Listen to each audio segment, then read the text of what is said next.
जाने अनजाने हम मिले, अनजान औरत ने दिया रीत को उसका बच्चा। Shocking upcoming twist.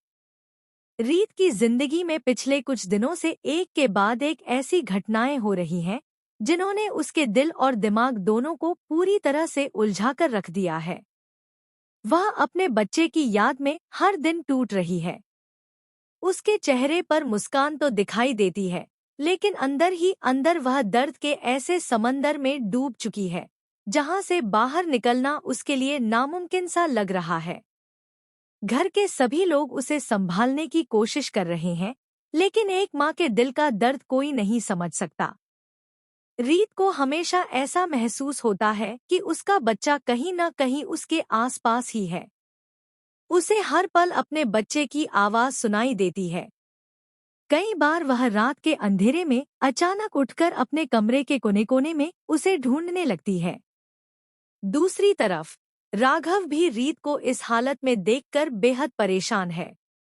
वह चाहता है कि रीत अपनी जिंदगी में आगे बढ़े, लेकिन हर बार जब वह रीत को समझाने की कोशिश करता है तो उसकी आंखों में आंसू देखकर खुद भी टूट जाता है। इसी बीच कहानी में एक ऐसा मोड़ आने वाला है जो हर किसी को हैरान कर देगा। एक दिन रीत मंदिर से वापस लौट रही होती है। उसके मन में कई सवाल चल रहे होते हैं। वह भगवान से सिर्फ एक ही प्रार्थना कर रही होती है कि किसी तरह उसे उसके बच्चे का पता चल जाए। तभी अचानक रास्ते में उसे एक घबराई हुई औरत दिखाई देती है। उस औरत ने अपने चेहरे को दुपट्टे से ढका हुआ होता है। वह बार बार पीछे मुड़कर किसी को देख रही होती है, जैसे कोई उसका पीछा कर रहा हो। रीत पहले तो उसे नजरअंदाज कर आगे बढ़ने लगती है, लेकिन तभी वह औरत उसके सामने आकर खड़ी हो जाती है।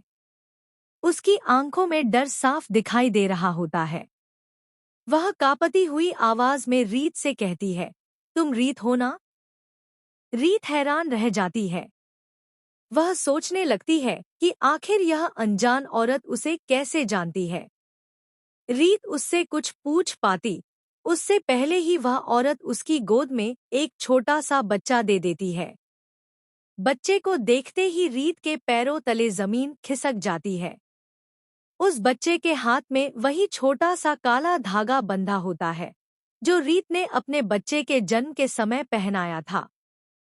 रीत की आंखों से आंसू बहने लगते हैं। वह कांपती हुई आवाज में पूछती है, ये बच्चा कौन है?